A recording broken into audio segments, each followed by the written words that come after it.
नमः शिवाय या परमात्मा के नाम का जप सिर्फ 108 बार ही क्यों किया जाता है, इससे अधिक कम क्यों नहीं करने का आदेश है? दूसरा है नमः शिवाय से ओम क्यों नहीं, नमः शिवाय में ओम क्यों नहीं लगाया गया? एक गुरु भाई है, नाम नहीं बताया गया। आपने सवाल सुना। एक गुरु भाई ने, एक भाई ने मंच पे ये जिज्ञासा भेजी है कि नमः शिवाय का जप 108 बार क्यों किया जाता है और नमः शिवाय में ओम शब्द का प्रयोग क्यों नहीं हो रहा है शिव शिष्यों के द्वारा। ये सवाल मुझसे क्यों पूछते हैं? अपनी किताबों में देखिए, अपने शास्त्रों में देखिए, जो हमारे पास सही सही ग्रंथ उपलब्ध हैं उसमें भी इसके उत्तर हैं। कभी जानने की कोशिश हमने आपने नहीं की, इसीलिए नहीं पता है। बहुत पहले से ये हमारे यहाँ विधान बना हुआ है कि 108 बार मंत्रों का जप किया जाता है। इसका विज्ञान ये है कि एक बात समझने की कोशिश करिए, इस संसार में, पूरी सृष्टि में हर एक चीज समय और जगह से बंधी हुई है। चीज हुई यानी पात्र, मैं भी बंधा हूं जगह से और समय से। इस पूरी की पूरी सृष्टि में हर चीज, वो पेड़ हो, जीव हो, निर्जीव हो, आदमी हो, इस पूरी सृष्टि में हर एक वस्तु, हर एक सत्ता समय से और जगह से, स्थान से जुड़ी हुई है। और इसीलिए हम लोगों ने, आपने पढ़ा भी होगा कि चीजें स्थान, काल, पात्र के अनुरूप चलती हैं। चीजें स्थान, काल, स्थान माने जगह, काल माने समय, पात्र माने हम आप। सारी चीजें स्थान, काल और पात्र के अनुरूप चलती हैं। आपने भी देखा होगा, हमने भी देखा है। देखिए, मोटरसाइकिल से दो आदमी बेली रोड पर जा रहे हैं। मैं पटना कंट्रोल रूम का उन दिनों दंडाधिकारी था। कंट्रोल रूम में बैठा हुआ था। वायरलेस पर खबर आई कि एक स्कूटर वाला, संडे का दिन था, सचिवालय की ओर से आ रहा था। बेली रोड पर उसको धक्का लगा। पीछे जो आदमी था उसको कुछ नहीं हुआ, आगे वाला मर गया। जबकि जो धक्का लगा था वो पीछे से लगा था, पीछे वाले को मरना चाहिए था, कुछ नहीं हुआ उसको। यानी देखिए, उसकी मौत उस स्थान, पीछे वाले की मौत उस स्थान, उस समय से जुड़ी हुई थी, आगे वाले की नहीं जुड़ी थी। मैं एक घटना बतलाता हूं। मेरी पत्नी की एक सिस्टर थी, आसमान से बिजली गिरी, 18 साल की थी वो। उसकी गोद में 3 महीने का बच्चा था। पलामू के जंगल की बात है, आंखों देखी घटना मैं आपको सुना रहा हूं। गोद में 18 साल की लड़की के गोद में, हम समझते हैं 2-3 महीने का बच्चा था, बच्ची थी वो, उसकी अब शादी भी हो गई। आसमान से बिजली गिरती है। उस लड़की के दोनों सीने में 2 बड़े बड़े काले काले छेद हो गए। अब गोदी में बच्चा है, छेद बच्चे में होना चाहिए, नहीं हुआ। उस लड़की के सीने में 2 काले काले होल हो गए, स्पॉट पर उसका डेथ हो गया। मेरे घर की लड़की है वो। और गोदी में जो 2 महीने की बच्ची है वो फेंका गई। बारिश हो रही थी, पानी आंगन में इतना लगा हुआ था, सीमेंट का आंगन था, उसको कुछ नहीं हुआ, केवल थोड़े से बाल जल गए, कुछ नहीं हुआ उसको। जबकि होल हुआ था उस बच्चे को पार करके, उसको मरना चाहिए था, नहीं हुआ कुछ, मर गई वो लड़की। यानी हर एक चीजें स्थान और काल से जुड़ी हुई हैं, उसमें परिवर्तन करना आसान नहीं है। अगर परिवर्तन कर सकते हैं हम आप, तो चीज, घटनाओं का क्रम बदल सकते हैं। भारतवर्ष में 108 बार मंत्रों का जप इसी सिद्धांत पर आधारित है। देखिए, स्थान को कैसे आप अंक में जोड़िएगा बताइए तो। कोई स्थान जानने के लिए हम लोग दंडाधिकारी हैं, कोर्ट में वकील साहब से पूछते हैं कौन सी जगह पर बोल रहे हैं आपकी झगड़ा हुआ, तो वो बताएंगे उत्तर में ये है, पूरब में ये है, दक्षिण में ये है। यानी 4 दिशाएं, चौहद्दी किसी स्थान को बता देती है।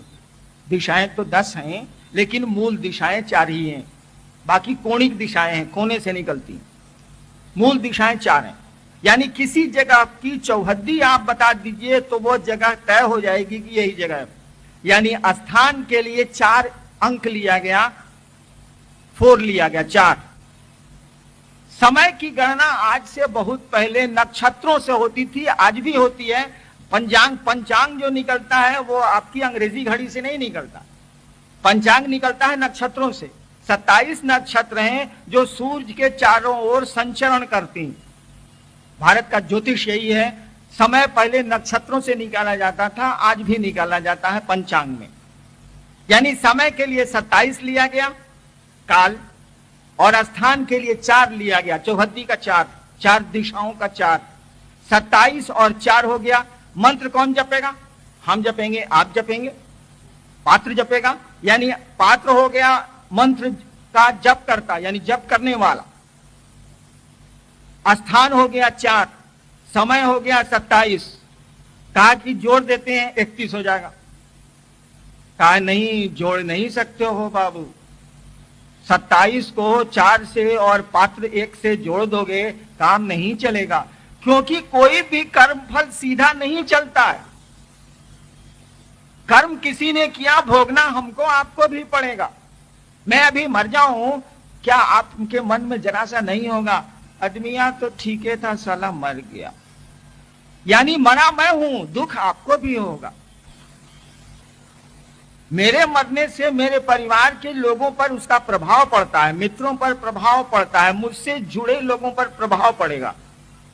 किसी भी कर्म का जो हमारे आपके साथ होता है, मैं बीमार, मेरी पत्नी बीमार है ना, सप्ताह में 2 बार डायलिसिस चलता है, क्या इनकी बीमारी का प्रभाव मुझ पर नहीं है, मेरे परिवार पर नहीं है? है। यानी कर्म किसी का फल लेना होगा, उससे जुड़े सबको लेना पड़ता है। किसी के घर का कोई कमाता खाता आदमी चला जाता है, क्या परेशानी होती है सोचिए तो, बच्चों को, पत्नी को, माँ को, उसके बाप को। देखिए कर्म उसका है, हो सकता है पूर्व जन्म में उसने किसी की हत्या की होगी, इस बार वो चला गया, लेकिन भोगना तो सबको पड़ता है। यानी कर्म फल जोगात्मक नहीं है, जुड़ता नहीं है, गुणात्मक है, फैलता है सलाई।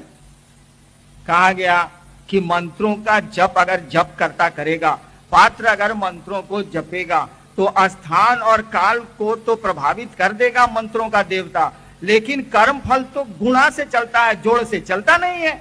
तो 27 को 4 से गुना कर दिया गया। 27 को जब 4 से गुना करिएगा कितना होता? 108। 108 का विज्ञान यही है कि जप करता मंत्रों के जप से अपने स्थान, अपने काल को परिवर्तन कर सकेगा। कैसा परिवर्तन करेगा?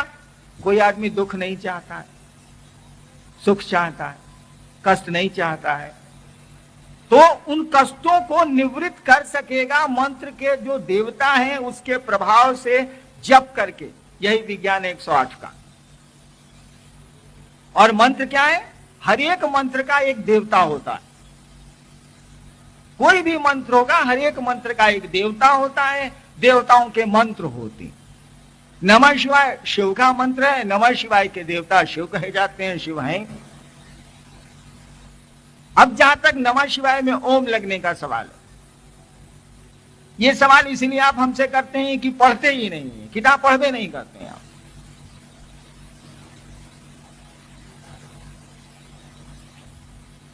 इतिहास का पन्ना उलटिएगा ना तो देखिएगा शिव की पूजा का इतिहास 13,000 साल पहले का हम लोगों को मिल रहा है, उसके पहले का नहीं मिलता। होगा लेकिन हम लोगों को पता नहीं। 13,000 साल 14,000 साल पहले का शिव की पूजा का हम लोगों को प्रमाण मिल जा रहा है, और ओम की पूजा का पहला प्रमाण हम लोगों को 7,000 साल पहले मिला। ओम कहां से आया है? इसकी शुरुआत सबसे पहले कहां हुई है? वेदों से हुई है, और हमारा सबसे पहला वेद है ऋग्वेद। ऋग्वेद ही हमारा सबसे पुराना साहित्य है। साहित्य में ऋग्वेद से पुराना कोई शास्त्र हम लोगों के पास नहीं है, कोई साहित्य हम लोगों के पास नहीं है। भारतवर्ष में सबसे पुरानी किताब अगर हमको आपको उपलब्ध है वो है हमारा आपका ऋग्वेद। ऋग्वेद में दुनिया में पहली बार ओम शब्द का प्रयोग हमको आपको मिलता है। ऋग्वेद की पंक्तियां पढ़िए, ओम मधुवाता ऋतायते मधु क्षरन्तु सिंधवा, ओम मधु ओम मधु ओम मधु ओम संगच्छध्वं संवदन। ऋग्वेद की पंक्तियां आई है। यानी ऋग्वेद में ओम शब्द का प्रयोग सबसे पहले मिलता। नमः शिवाय ऋग्वेद से करीब करीब 7-8 हजार साल पहले का मंत्र है। पढ़ा तो नहीं जा सका है सिंधु घाटी के स्क्रिप्ट को, लेकिन शिव के मंत्र वेदों से बहुत पुराने, क्योंकि वेद का समय ही 7,000-6,000 साल पहले है। और यही कारण है कि जितने पढ़े लिखे लोग हैं, जिनको थोड़ी भी पकड़ है, वो ओम शब्द का प्रयोग किताबों में नमः शिवाय के साथ नहीं करते। गीता प्रेस गोरखपुर से किताब निकलती है कि आपने देखा होगा, शिवांक या शिव उपासना अंक, मोटी मोटी किताब पहले निकलती थी, है मेरे पास।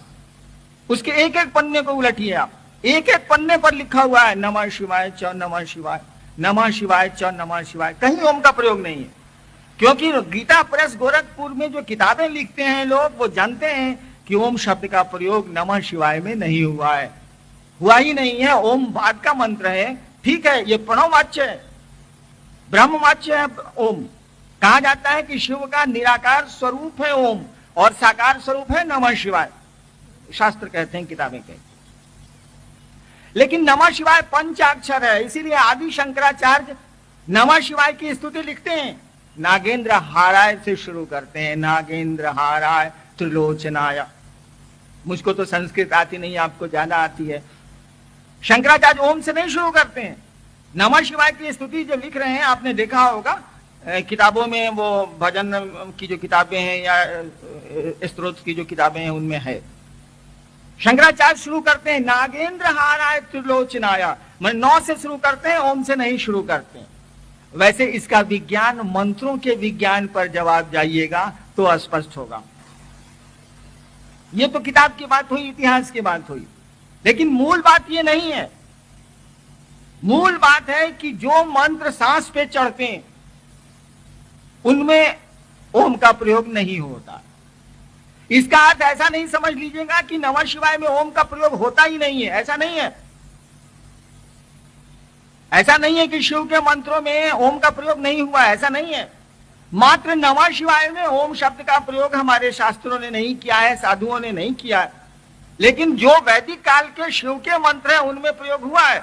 आवाज कम करो यार। जो वैदिक काल के शिव के मंत्र हैं उनमें ओम का प्रयोग हुआ है। जैसे एक मंत्र ले लीजिए शिव का, ओम नमो नमः शिवाय, देखिए इसमें से ओम नहीं हटेगा। ऐसा नहीं समझिएगा कि शिव के मंत्रों में ओम हट ही जाएगा, ऐसा नहीं है। नमः शिवाय पंचाक्षर है, उसमें नहीं लगा हुआ, लेकिन शिव के अन्य कुछ मंत्र हैं जिसमें ओम लगा हुआ है, उसमें से नहीं हटेगा। जैसे श्री राम ठाकुर किसी का नाम है, उसमें से श्री हटा दीजिएगा। हमरे नाम में तो आप श्री लगा देते हैं सम्मान के लिए, मंत्रों में ओम का प्रयोग सम्मान के लिए हुआ है। और जो ओम का प्रयोग नमः शिवाय में होता है यदा कदा ना, वो सम्मान सूचक है।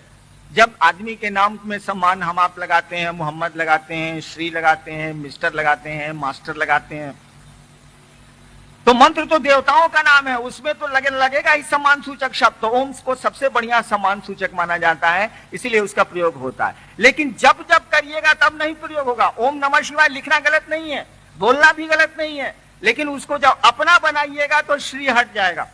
जब किसी से मोहब्बत करिएगा ना, तो सम्मान के शब्द ऐसे ही खत्म हो जाते हैं।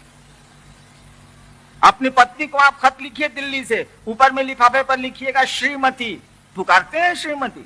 नहीं पुकारते। लेकिन खत लिखिएगा तो श्रीमती लिखिएगा।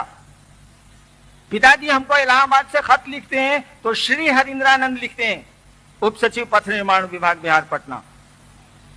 क्या बाबूजी को आने दीजिए, आ रहे हैं 28 तारीख को, 26 तारीख को, हमको पुकारेंगे श्री हरिंद्रानंद जी इधर आइए, 4 जूता मारेंगे। यानी थर्ड पर्सन में सम्मान लगेगा, लेकिन फर्स्ट सेकंड पर्सन में सम्मान के शब्द आपस में नजदीकी रिश्ते में हटा दिए जाते हैं। तो ओम नमः शिवाय लिखा जा सकता, खूब मजे में बोला जा सकता है, लेकिन जब उसको अपना बनाइएगा, जब उसको मंत्र के रूप में प्रयोग करिएगा, तो उस मंत्र में ओम का प्रयोग शास्त्रों में भी नहीं है। हमारे कहने से कोई परिवर्तन नहीं आता है, कहीं नहीं है, नहीं होता। शिव का नमः शिवाय पंचाक्षर है, 5 अक्षरों का मंत्र है, लेकिन इसका अर्थ यह नहीं है कि ओम शिव के अन्य मंत्रों से हटा दें आप। अन्य जो कुछ मंत्र हैं जिसमें ओम लगा हुआ है उसमें से ओम नहीं हटेगा, वो रहेगा। अगर उन मंत्रों का जप कोई करता है तो उसको ओम के साथ करना होगा। आगे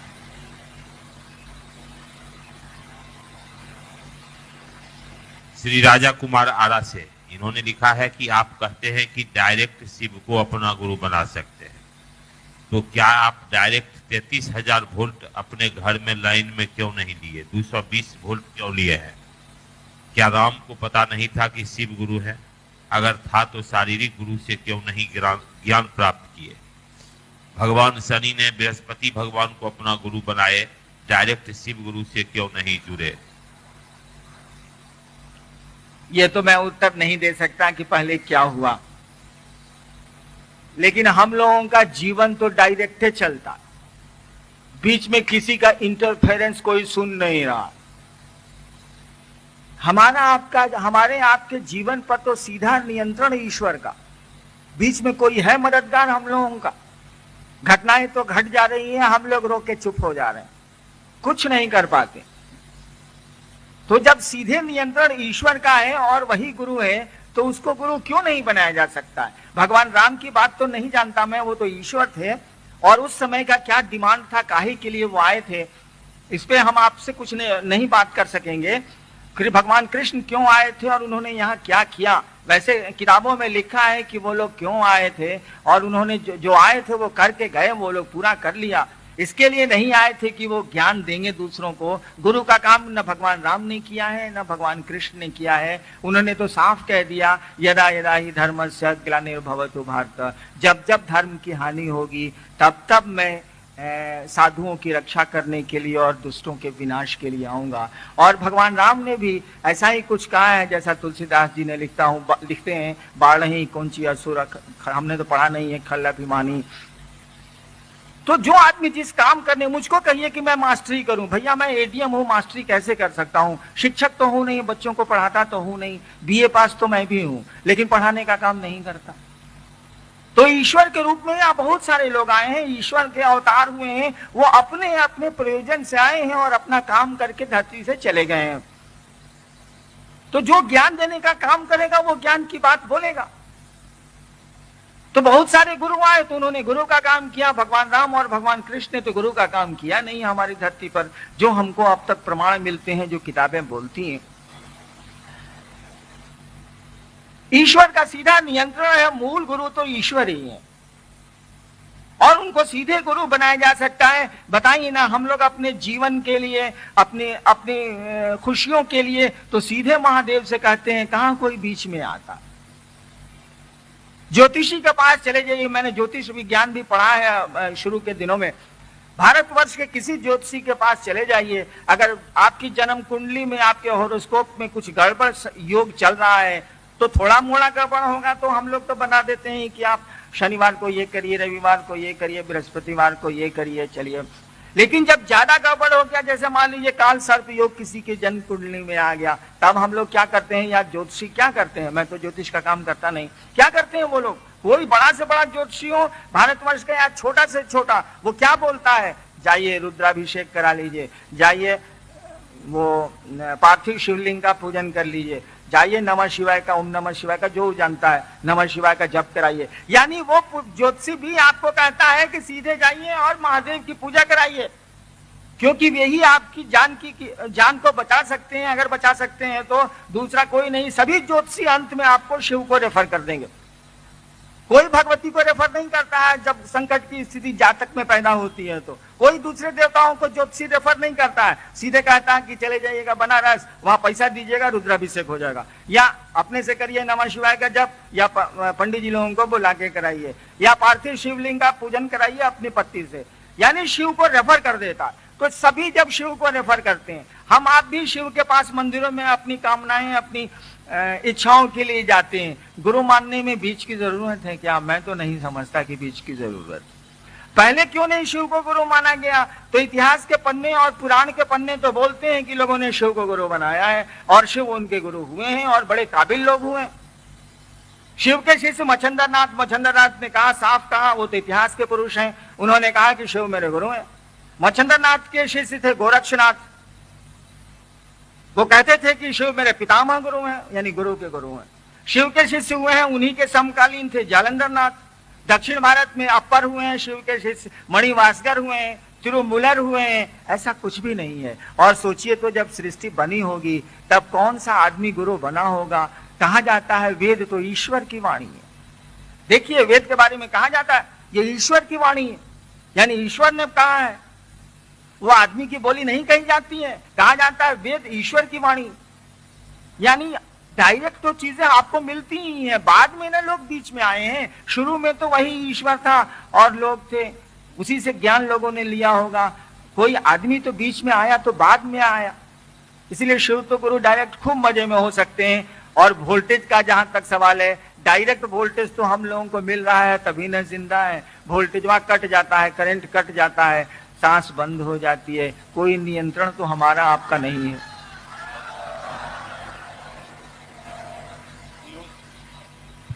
पीयूष सिंह केसठ, इनका प्रश्न है महेश्वर अल्लाह गॉड जब सब एक है तो हम अल्लाह और गॉड को गुरु क्यों नहीं मान सकते? हाँ मान सकते हैं, कोई दिक्कत नहीं, कोई दिक्कत नहीं, मान सकते हैं। एक बार निराकार में जंप करना थोड़ा कठिन होता, मैंने ये कोशिश की है। महादेव को तो आप जानते हैं कि वो गुरु हैं, तब गुरु मानने में आपको असुविधा होती है। दिमाग में बैठ जाता है कि तो वही महादेव है, ओढ़र दानी है, इनसे मांग लेते हैं बेटवा मेरा बीमार है, हे महादेव आप ठीक कर दीजिए। जबकि गुरु के रूप में उनका ये काम नहीं है, गुरु तो ज्ञान देने के लिए। लेकिन आदत पड़ी हुई है, दिमाग में बैठा हुआ है कि तो ओढ़रनाथ हैं, सब लोग मांगने जाते हैं, खानदान दर खानदान से यही देखा है, गुरु भी मेरे हैं, चलो मांग लेते हैं। देखिए शिव को गुरु के रूप में पकड़ पाना, देवता से अलग कर पाना बड़ा कठिन हो गया, आसान नहीं है। तब तो दिक्कत हो रही है। गॉड का क्या कॉन्सेप्ट आप लेंगे, क्या अवधारणा ईश्वर की लेंगे आप? कोई अवधारणा नहीं लेनी होगी, शून्य में जाना होगा। और शून्य में साधना तो बड़ा कठिन है, बहुत कठिन है, सीढ़ियों का सहारा लेना पड़ता है। इसीलिए शिव गुरु की बात चली है और भारतवर्ष आज से शोर कर रहा है, उसकी किताबें आज से बोल रही हैं कि शिव गुरु हैं, जगत के गुरु हैं। गुरुओं ने भी एक मत होके कहा कि जगत गुरु नमस्तुभ्यम शिवाय शिवदाय चौ। आपके शिव पुराण में लिखा है, वो जो शंभवे गुरुवे नमः आप जो लिखते हैं वो शिव पुराण की लाइन है। ब्रह्मा और विष्णु शिव की स्तुति किताबों में कर रहे हैं और कह रहे हैं शंभवे गुरुवे नमः, हे शिव गुरु आपको प्रणाम। लेकिन आप मान सकते हैं, कर सकते हैं, रास्ता थोड़ा ज्यादा कठिन है। आगे एक भाई लिखते हैं कि आप शिव शिष्यता के सूत्रधार हैं, शिव वास्तव में गुरु का काम करते हैं, इसका साक्ष्य प्रस्तुत करने की कृपा करें। देखिए मैं शिष्यता का सूत्रधार कैसे हो सकता हूं? कहने को लोग कहते हैं, कहने को तो बहुत कुछ कहते हैं, कुछ सही कहते हैं, कुछ गलत कहते हैं। शिव की शिष्यता के सूत्रधार तो खुद शिव होंगे, मैं कैसे हो सकता हूं? बहुत लोग बोलते हैं कि शिव की शिष्यता के साकार आदर्श हैं हरिंद्रनाथ, बिल्कुल गलत बोलते हैं। अरे शिव की शिष्यता के आदर्श तो शिव खुद हैं, हरिंद्रनाथ कैसे हो जाएंगे? शिव के शिष्यता के सूत्रधार गुरु होंगे, किसी भी शिष्यता के सूत्रधार गुरु होते हैं, शिष्य कैसे हो सकता?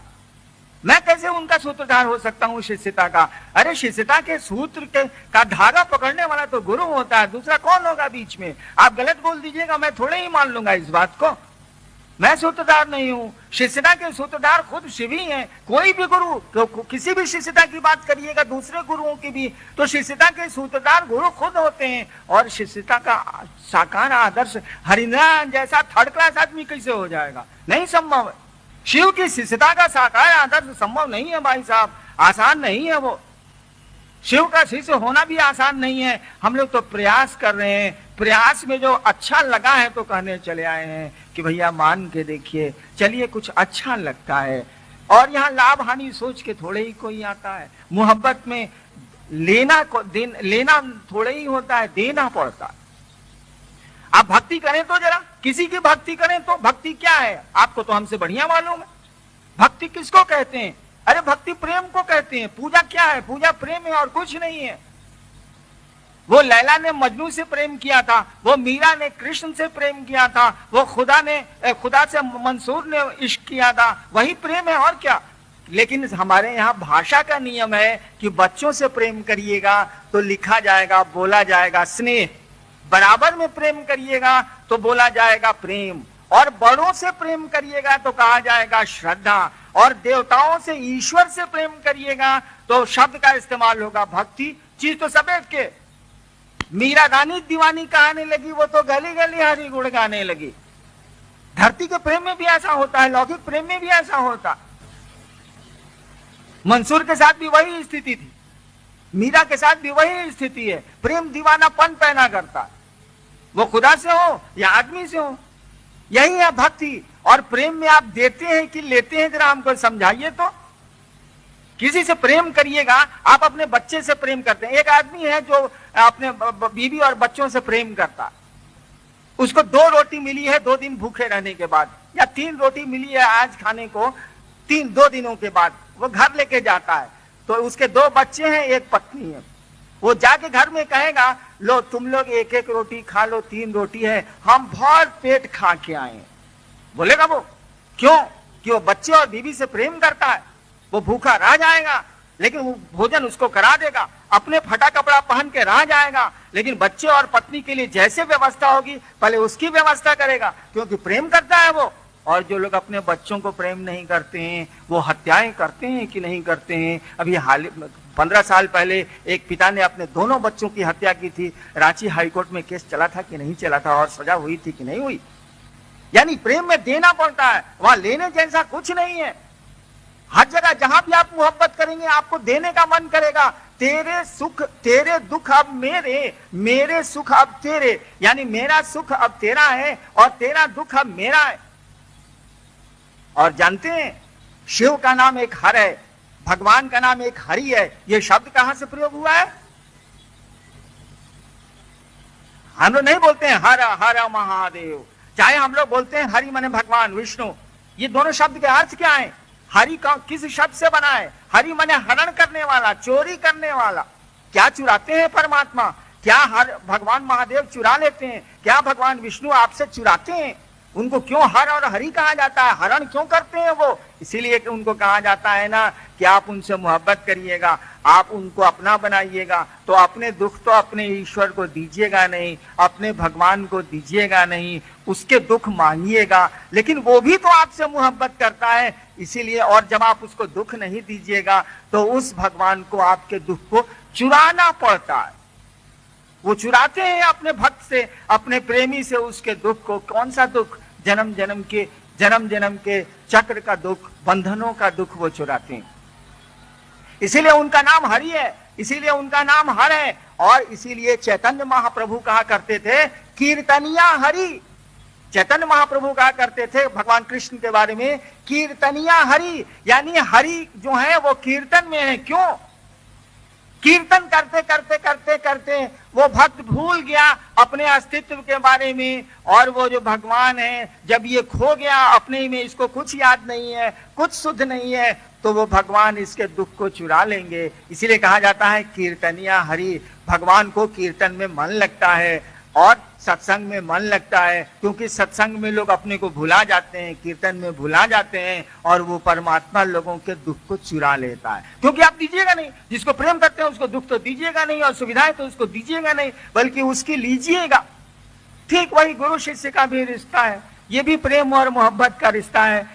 लाचारी है, हम लोगों को जरूरत होती है। अब दिन भर महादेव गुरु शिव गुरु की बात करते हैं तो किससे अपने दुख कहें, किससे अपनी आवश्यकता कहें? लाचारी होती है कहने की। लेकिन मन जैसे जैसे समझने लगता है कि अरे वो समझते हैं सब कुछ, उनको क्यों दुख दें हम, धीरे धीरे हम आप उनको कहना छोड़ देते हैं। कहते हैं कि तू जैसन चाहता रहो वैसन ठीक है बा, हम का बोली तरह के। हम लोग बोलते हैं ऐसा। धीरे धीरे आप गुरु को भी अपना दुख नहीं दीजिएगा, कहिएगा कि सरकार आपको कोई दुख है तो बोल दीजिए। अरे हमको क्या है, सांस चल रही है तो जिंदा है, सांस पता नहीं कब बंद हो जाएगी और लोग कहेंगे मर गया। आगे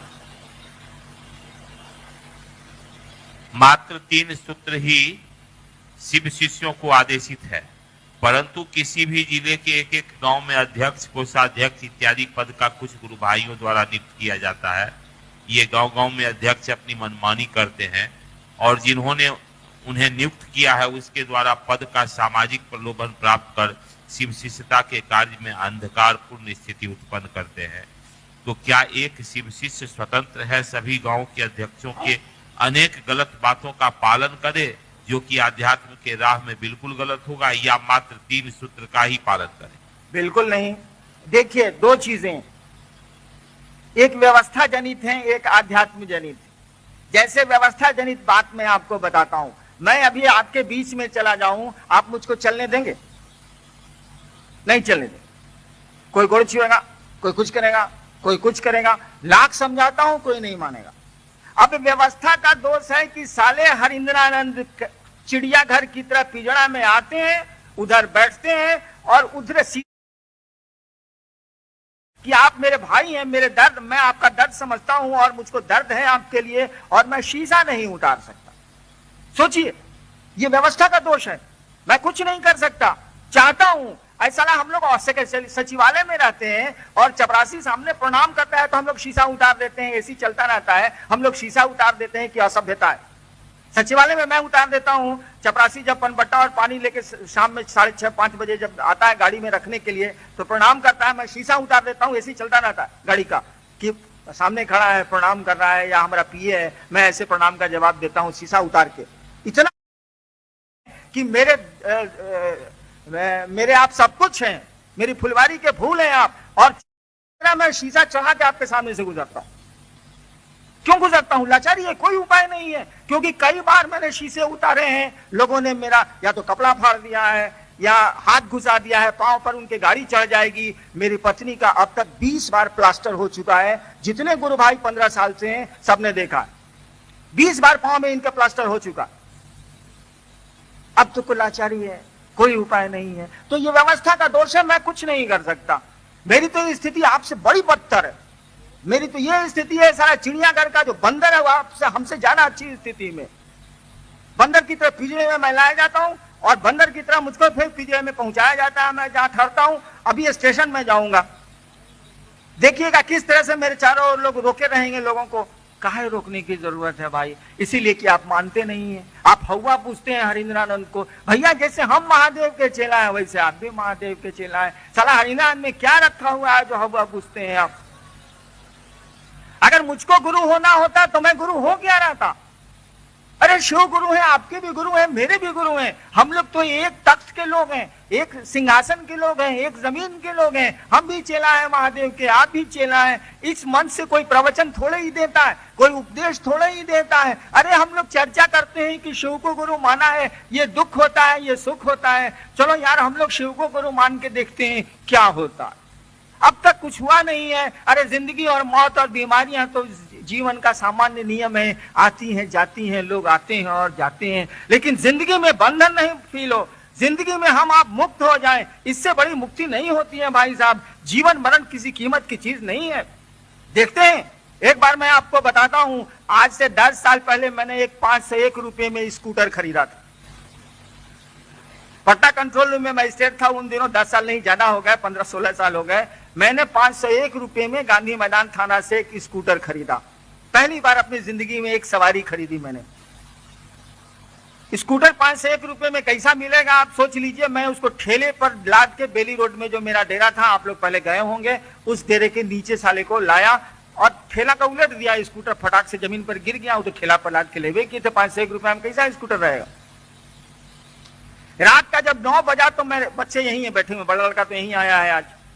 मैंने कहा कि अनु बाबू एक काम करिए, उस समय बहुत छोटा था, स्कूटरवा को टांग करके गैरेज में रखना दीजिए। तो बोला पापा उस साले को आप गांधी मैदान में रख दीजिए, साला कुत्ता नहीं पूछेगा, के ले जाएगा उसको? साला स्कूटर है, कुछ हिले नहीं है उसमें, के ले जाएगा उसको? ठेला पर तो लाद के लाए आप। मेरा मन नहीं माना। हम कहा कि यार 501 रुपया लगा है, चलो यार हमहू चलते हैं। तो और 2-3 गुरु भाई थे, रमेश जी लोग हैं, आए हुए हैं। ये लोग कहे कि सर बैठिए ना, हम उसको गैरेज में साले को खींच के ले जाते हैं। देखिए मैं बड़ा चैन से था।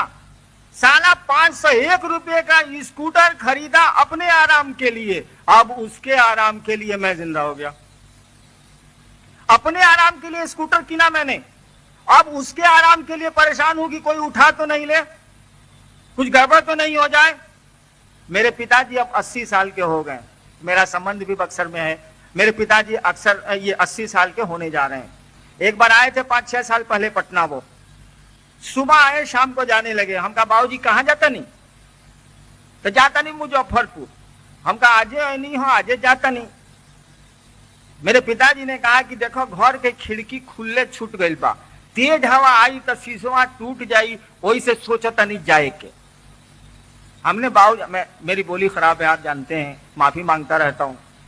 हमने पिताजी से कहा कि पिताजी आपकी 75 साल उम्र हो गई, हम कब मरेंगे ये तो हमको नहीं पता, लेकिन आप मरेंगे जल्दी सबको पता। 75 साल उम्र है तो मरेंगे जल्दी सबको पता। अभी आपको मकान बनाए थे आप अपने सुख के लिए, ये मकानमा के सुख के लिए कहले आप जान दे रहे हैं।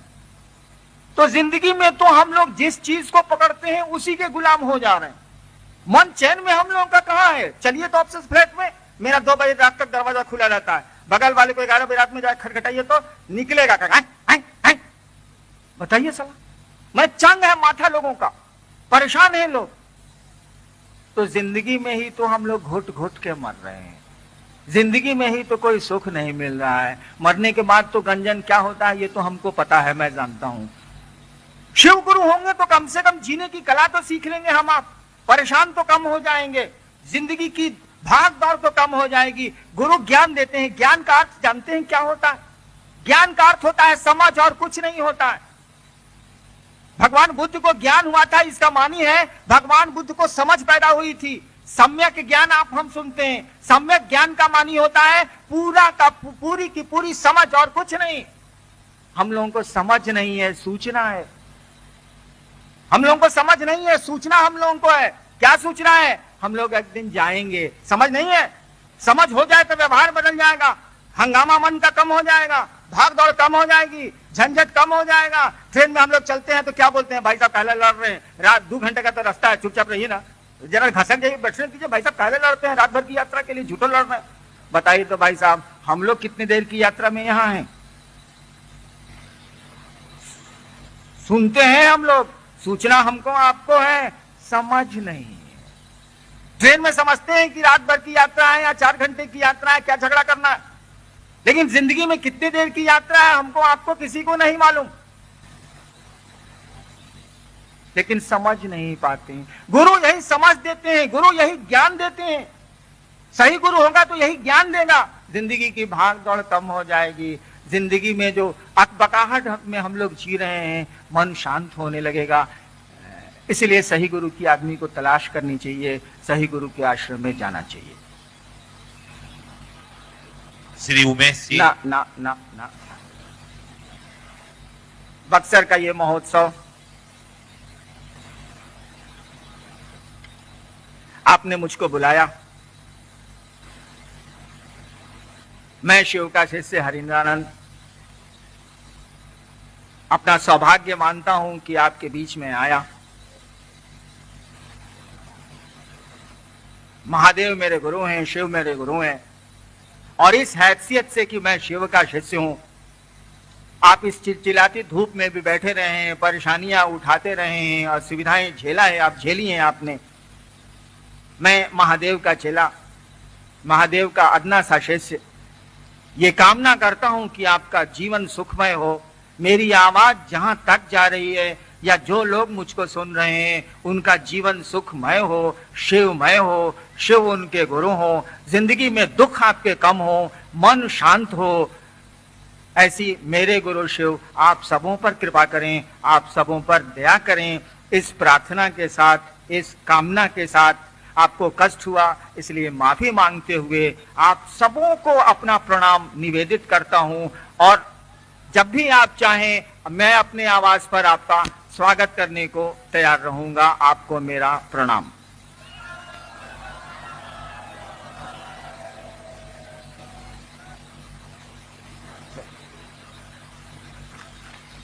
उद्घोषक ने एक आदेश दिया है कि मैं बहुत सारे नाम घोषणा के लिए आ गए हैं, पढ़े नहीं जा सकते हैं, इसीलिए मैं घोषणा कर दूं। मैं हरिंद्रानंद शिव शिष्य जो भी जिन लोगों ने भी अपने नाम शिव को गुरु मानने के निमित्त भेजे हैं, या जो लोग शिव को गुरु मानने का मन बनाए हुए हैं और अपना नाम नहीं भेज सके हैं, उन सारे लोगों के नाम अंतरिक्ष में संप्रेषित करता हूं और अंतरिक्ष को ये कहता हूं, ये निर्देश देता हूं कि शिव को गुरु मानने वालों में इनका नाम वो दर्ज कर ले।